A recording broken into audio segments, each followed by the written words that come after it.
ఇప్పుడు కొత్తగా ఒక చట్టం తీసుకొచ్చారు. ఆ చట్టం మీ ల్యాండ్స్ అన్ని ఆయన పేరుతో రాసుకుంటాడంట కంప్యూటర్లో.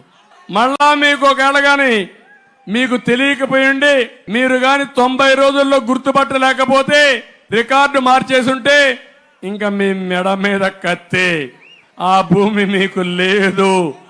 ఎవడు పేరు మార్చుకుంటే వాడిదే భూమి అంట. అక్కడి నుంచి నువ్వు కోర్టుకు కూడా పోవడానికి వీలు లేదు. ఒకే ట్రిబ్యునల్ జిల్లాలో ఉంటుందంట, ఆ జిల్లాకి వెళ్ళాలి. ఒక వ్యక్తి ప్రతి 3 నెలలకు ఒకసారి కంప్యూటర్ చూసుకోవాలి. 10-1 లేదు, అడంగల్ లేదు, పట్టాదారు పాస్బుక్లు లేవు. కానీ జగన్మోహన్ రెడ్డి మీ రాత రాస్తాడు. నీ పొలం నీదంటే నీదే, నాదంటే నాదే.